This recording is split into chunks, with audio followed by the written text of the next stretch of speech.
Hello and welcome to another video. So today we're taking a look at D-Shift. We have a pretty standard D-Shift lineup that I have constructed myself. I threw in whatever I thought would work well for me, and you can make personal changes pretty easily. But for my variation, you know, all the 1-drops we need, you know, 6 of them is pretty good. They work well, especially when you get these zeros off other things.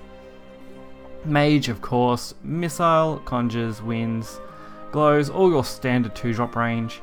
Of course, the sorcery, the 3 is just always good. You're going to get a 3 boost minimum with a 4 boost possibility if you hit other cards, obviously. Merlin running a 2 of, 3 I think is a bit overkill, 2 seems to be just that sweet spot. Same with Piercing Rune, 2 is a sweet spot, you don't really need more than that. Fate's Hand, 3 of course, because they're a 0-drop spell. Triple Blade Mage, just as effective as anything else, especially Flame Destroy, as you'll probably see. Blade Mages are crazy good with Dimensional Shift. Fiery Embrace, another 0 cost once you drop it with Fates, so another really effective card, and of course the Flame Destroyers and the D-Shifts, which are pretty staple. So we'll get right into some games here and hopefully you enjoy it. Okay, so game 1 is against Haven. It's a very iffy matchup. I mean, for the most part, it's tricky. You mostly win unless you come up against Storm or a neutral variant that can be a bit risky. This matchup, however, was very easy. They were playing a really shoddy version of Haven, one that you wouldn't really expect to see, I guess. They were going for that whole Candelabra-ish deck. Unfortunately, with Glow, we can easily proc the Sacred Plea back to hand and really have no issue with it. So we just buy time, deal damage, don't even need D-Shift in this matchup.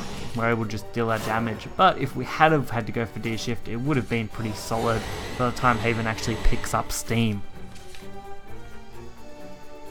So by this point, hitting face, good option. Sacred Plea does go to 1. Candelabra, fortunately, doesn't proc the Sacred here. And the Glow is a very easy way to send that back to hand and get our couple of chip damage in. While dropping Fate's Hand for 0 because we just want more 2-drop cards. I was hoping for another Glow or something along those lines, but Wind Blast is just fine. Especially when we already got double D-Shift and a second Fate's Hand. Mage coming in clutch. You know, we get to deal 3 to face, we get to deal another 2, we can drop the Fates if we decide to for a 2 cost. Stock up our hand a bit. But decide to hold on to the Fates because drawing isn't always your best option. Plus, when we've got Wind Blast and Piercing Rune now, we're pretty set when it comes to those.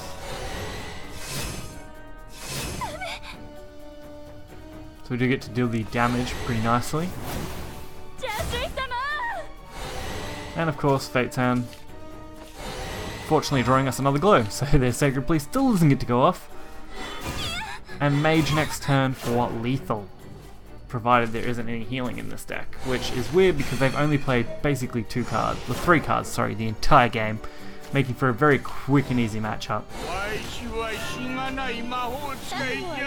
I could have also just hit them in the face, but the Mage play was just so much more beautiful.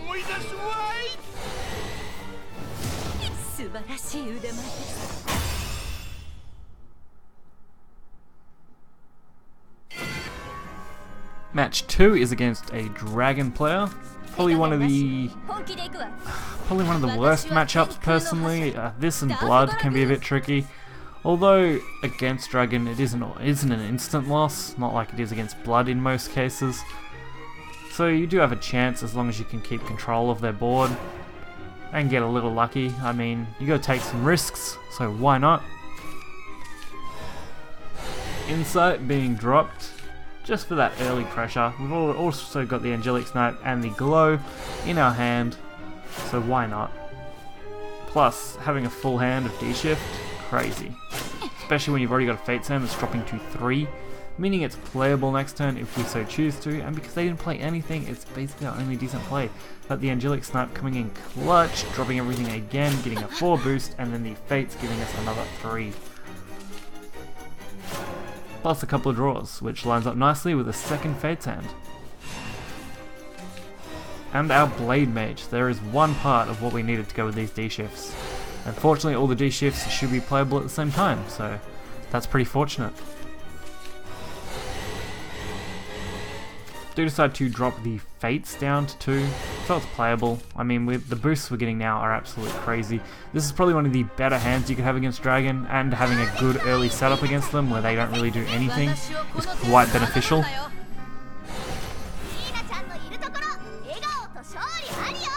Although I do have to use the Fiery Embrace here if I want to really do anything, plus I do overstock my hand just slightly. Luckily we have everything in our hand that we could need, so the overstock isn't really an issue.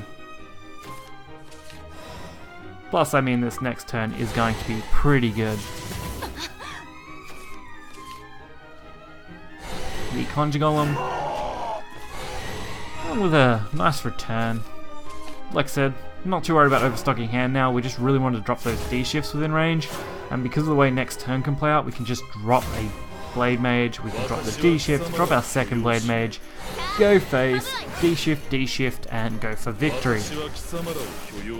Basically just chaining together D-shifts, and this is why I love Blade Mage. Being able to attack the turn that you activate a D-shift, and then attack the turn after, doubles your damage output with them, especially if you do have an evolve to go with that. You're practically getting an extra 4 damage for nothing on top of the initial Blade Mage damage. And they work really nicely in groups. So a nice easy 8, and more than enough damage in the next turn, especially if we want to drop Flame Destroyer and drop another D-shift. And Insight just for good measure. And of course the Concede. Could have even went for a Mage Evolve if we wanted to. And the final matchup is against Sword. Sword has been a very different class this expansion. I mean, mostly trying to aim for those neutral package decks, but also trying out some aggro-y decks, which I suppose is pretty normal for Sword, but in most regards they're fairly different to what we've seen normally. I mean, most of the decks we've seen are commander based.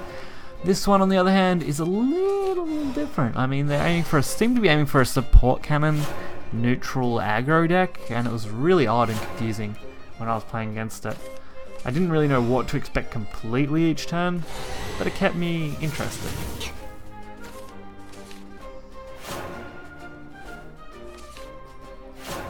So, pretty solid so far. We do have the Insight, which is still better than trying to play the Sorcery on 3, even though Sorcery may have been the optimal play, I suppose, going into Sorcery, then playing the Insight into the Fates. I think that may have been a little better. Although, it all does the same job in the end, and we've got most of what we need to deal lethal very quickly.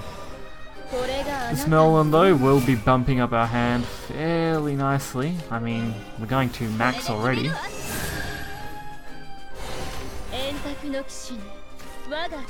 But double D-shift, Flame Destroyer, and Blade Mage, we're not too worried about burning anything from this point, as we should have lethal pretty easily early on. And of course, the Support Cannon. Such an annoying little card, but nothing we can't handle. So conjure into Fates, draw 2, hopefully draw something playable, play the Angelic Knight, and aim for anything else in the future. I mean, we've already got Dimensional Shift within playable range. We do have a second D-shift. We've got another Merlin if we want to drop everything in our hand, and we've got the double Firies, which work out nicely for clearing stuff if we needed it. I could have just played double Fiery here, but I do decide to play the Merlin, looking for that massive spell boost combo and potential other combos. So I wanted to get D-shift completely playable along with other cards next turn, knowing that I'll be very close to lethal.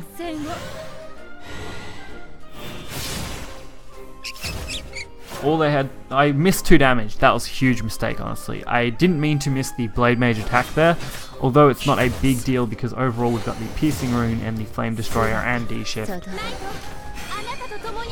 It does drag things out a little longer because it means I've probably got to spend one more turn just clearing this instead of going for lethal. If I hadn't have missed that 2 damage, I could have just thrown the Piercing Rune, the Flame Destroyer, and the Dimensional Shift all this turn and been completely fine.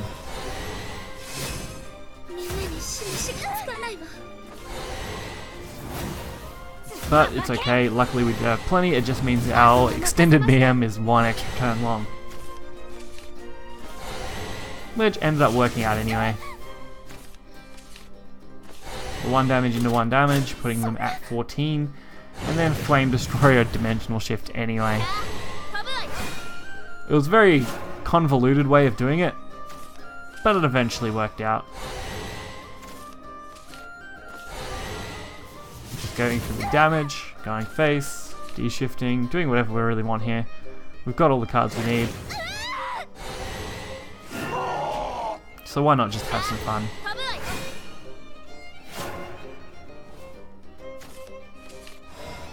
Bang the face, and that is game.